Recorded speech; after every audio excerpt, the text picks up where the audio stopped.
আমাদের এখানে রাসমেলা হবে। এটা 273তম রাসমেলা, রাজদেবতা স্টেট কর্তৃক আয়োজিত।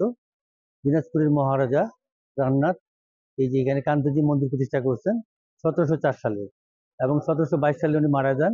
তারপরে তার পুত্র রামনাথ বাকি কাজটা শেষ করেন 1752 সালে। এই মন্দির শুরু থেকেই এই রাসমেলা এখানে হয়, এবং কান্তজিকে আমরা জন্মাষ্টমীর একদিন আগে নিয়ে যাই নদী পথে, আবার কান্তজি রাসমেলার একদিন আগে আমরা হাঁটা পথে নিয়ে আসি এখানে। এটা একটা ঐতিহ্যবাহী মেলা। এটা এখানকার হিন্দু সম্প্রদায়ের জন্য একটা পবিত্র জায়গা। কান্তজি মন্দির, এটাকে আমরা একটা তীর্থস্থান বলতে পারবো। আর রাসমেলা, রাসমেলা যেটা হয় সেটা হলো যে রাধা এবং কৃষ্ণ, এটা হলো একজন হলো স্বয়ং আত্মা, একটা পরমাত্মা। রাধা হলো আত্মা আর কৃষ্ণ হলো পরমাত্মা। পরমাত্মার সাথে রাধার যে মিলন, এটি হলো রাসমেলা। এটাই মানে আমরা সবাই পরমাত্মার সাথে মিলতে চাই, আমরা ভগবানের কাছে যেতে চাই, ভগবানকে পেতে চাই। এটা সেই উদ্দেশ্যে মেলাটা। এটা প্রতি বছরই হয়, এবং পুণ্যার্থীরা বিভিন্ন জায়গা থেকে এখানে আসেন, তারা অংশগ্রহণ করে রাত্রি যাপন করেন, পূজা হয়, রাত ধরে পূজা হয় এখানে। তা আমরা আশা করবো এবার শান্তিপূর্ণভাবে শৃঙ্খলার সাথে এই পূজাটা হবে এবং রাসমেলাটা হবে। কারণ প্রশাসন এখানে দৃষ্টিপাত করেছেন, প্রশাসন সাহায্য করেন, পুলিশ প্রশাসন, আপনার জেলা প্রশাসন, সবাই আমাদের সাহায্য করছে। এখানে যারা স্থানীয় যারা আছে তারা সাহায্য করছেন, এবং আপনারা সহযোগিতা করবেন যেন আমরা সুস্থ। শ্রী শ্রী কান্তজিউ মন্দিরে যে রাসমেলা প্রতি বছর অনুষ্ঠিত হয়, আজকে সেটার একটা উদ্বোধনী দিন। এখানে আমাদের শুধু এই এলাকার নয়, শুধু দিনাজপুরের নয়, সারা বাংলাদেশ তথা এই পার্শ্ববর্তী দেশগুলো থেকেও ভক্তবৃন্দ এখানে আসে। এটা একটা ঐতিহ্যবাহী মন্দির, শত শত বছর ধরে এই মন্দিরের খ্যাতি। সবাই জানে যে এখানে এই সময়টাতেই এই রাসমেলা হয়। লক্ষ লক্ষ ভক্তবৃন্দ এখানে আসেন। এখানে হিন্দু মুসলিম কোনো ভেদাভেদ নাই, সবাই এই রাসমেলায় অংশগ্রহণ করেন। এটা একটা সার্বজনীন উৎসব। এই মেলার যেন নিরাপত্তা বিঘ্নিত না হয় সে ব্যাপারে আমাদের দলের পক্ষ থেকে এখানে স্বেচ্ছাসেবক দেওয়া হয়েছে প্রায় 30 জনের মতো। তাছাড়া ভলেন্টিয়ার ছাড়াও সাধারণ মানুষ তারা চায় এখানকার নিরাপদে যেন এই মেলাটা শান্তিপূর্ণ উপায়ে অনুষ্ঠিত হয়। আমাদের মধ্যে যে সাম্প্রদায়িক সম্প্রীতি, এই সম্প্রীতির এইটা একটা প্রকৃষ্ট উদাহরণ যে এখানে সবারই উৎসব। এটা এই উৎসবটাকে সবাই নিজের মতো করেই নিয়েছে।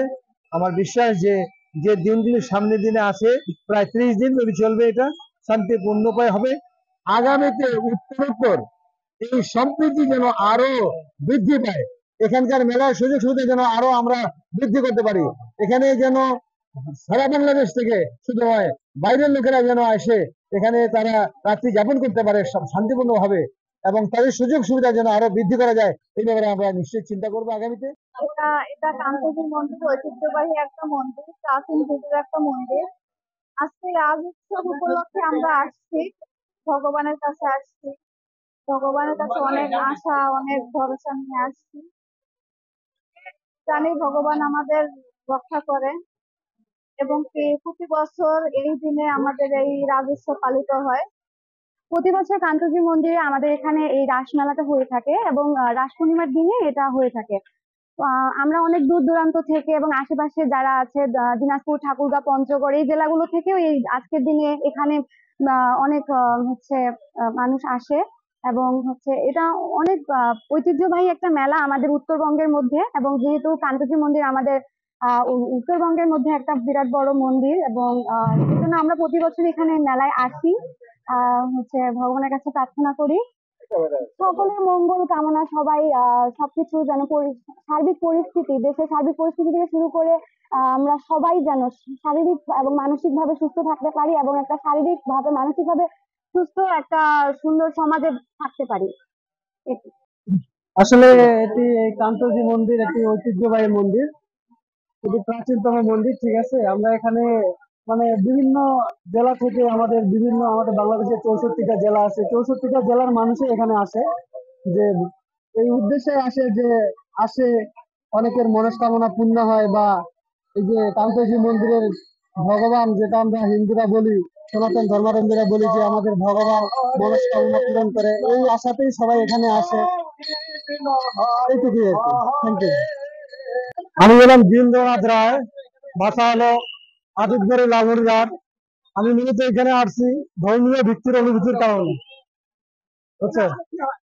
এখানে আসলে মানে আমরা সবাই বিশ্ব শান্তি প্লাস ধর্মীয় অনুভূতির দিক দিয়া মানে যাতে সম্প্রীতি ভাবে ঠিক থাকতে পারি, বা আমাদের মানে মন মানসিকতা যাতে ধর্মীয় দিক দিয়ে অনুভূতি হয়,